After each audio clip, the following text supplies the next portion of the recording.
दीपक में काला धुआं। आप देख ही रहे हैं, एक स्थान पर दो दीपक जले हुए हैं।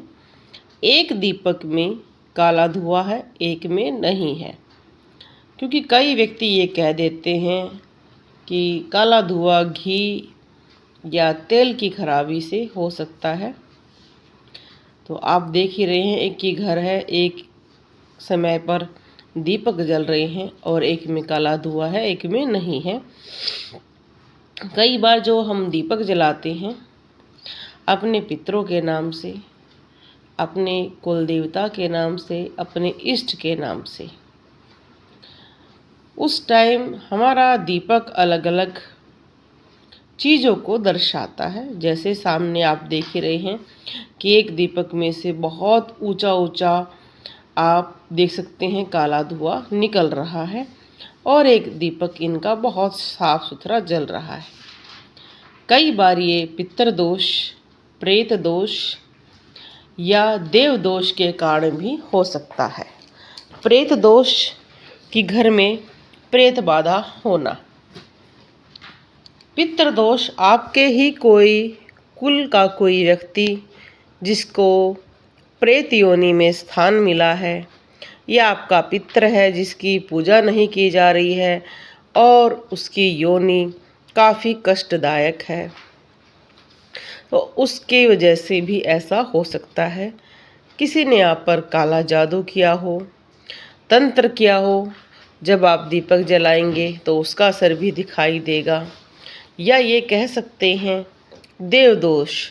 बहुत सारे घर में देव दोष भी दिखाई देता है। देव दोष होता है कि बहुत सारे व्यक्ति मन्नत मांगते हैं किसी मंदिर में जाकर, घर बैठकर कि हमारा ये काम हो जाएगा, हमारा पुत्र हो जाए, हमारी पुत्री की शादी हो जाए, नौकरी लग जाए तो हम स्वामणी लगाएंगे, हम ये चढ़ाएंगे, हम पैदल जाएंगे, हम उस देवता के दर्शन करेंगे।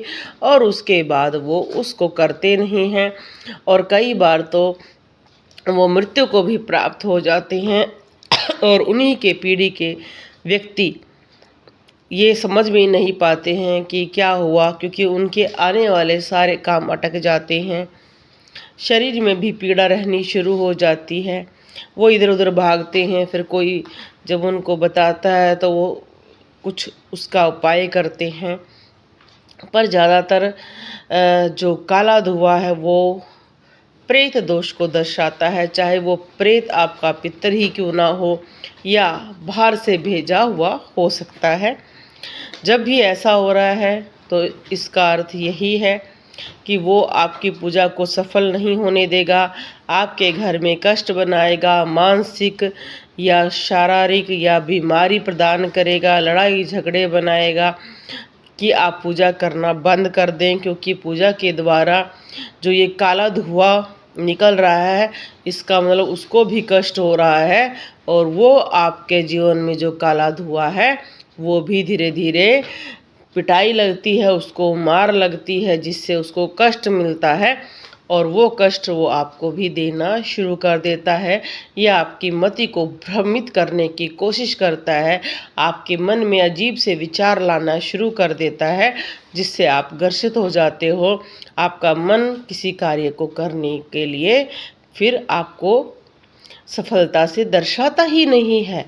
आप सोचते हो कि नहीं, मैं नहीं पूजा करती, आलस बहुत आना शुरू हो जाता है, बीमारियां आती हैं, मन में क्रोध बहुत आता है, रात को कई बार नींद नहीं आती, दिन में बहुत ज़्यादा नींद आती है, स्वास्थ्य में अजीब से विचार आते हैं, हर व्यक्ति पर शक होना शुरू हो जाता है, हर व्यक्ति से घृणा होनी शुरू हो जाती है, बहुत चीज़ें ऐसी होनी शुरू हो जाती हैं कि आप अपने के अंदर ही बंद के रह जाते हो और ये आपको बहुत ही हानि पहुंचाते हैं। बोलो जय श्री राम।